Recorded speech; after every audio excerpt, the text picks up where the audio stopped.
Hello, welcome to episode 7 of DJ on Beer. Just started this weekend doing this. I guess we'll call it quarantine inspired.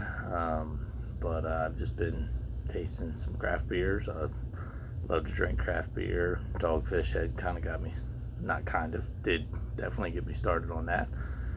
Grew up in Milton, Delaware, right down from the Chestnut Street, right down from the brewery, and since expanded my horizons to test all the craft beer market I can get my hands on. And luckily in Sussex County, Delaware, we happen to have multiple excellent breweries, Big Oyster Brewery being one of them.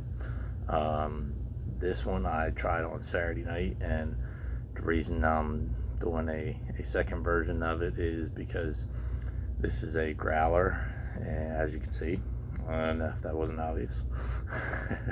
But I wanted to just test to see how from Saturday night to Monday night how long the growler has kept, and see if there's any difference in how the beer tastes and how it kept. But this beer on Saturday night, it's called the Cascadian Dark IPA, I believe is the official name.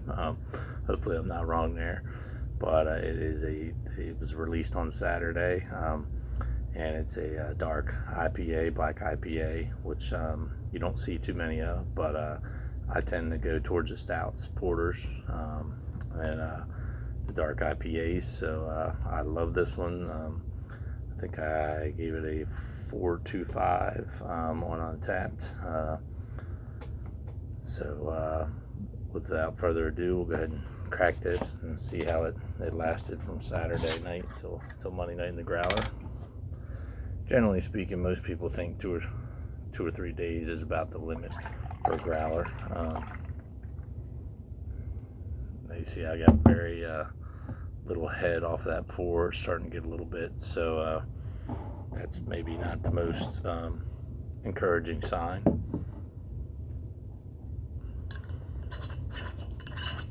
But we'll go ahead and give it a taste test and see how it sits.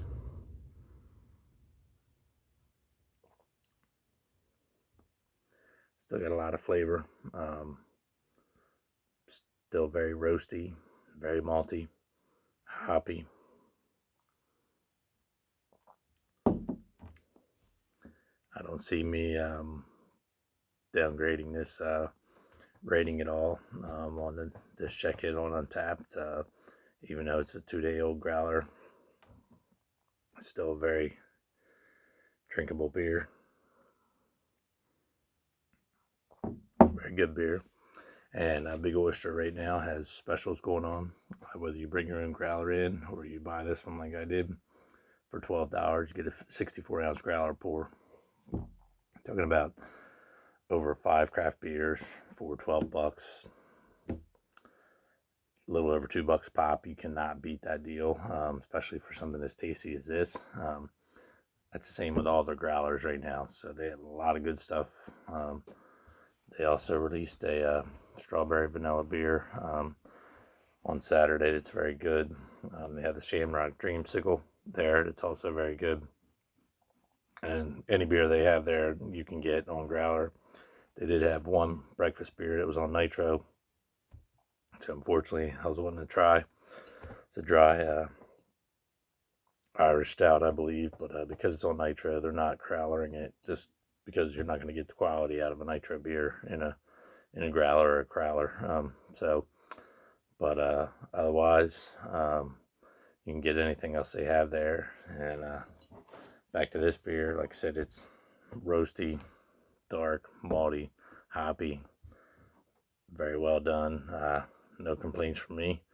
So like I said, it's going to be at least a 4.25. I think that's what I rated it before. So I'm not a supporter on Untappd, so I can't do the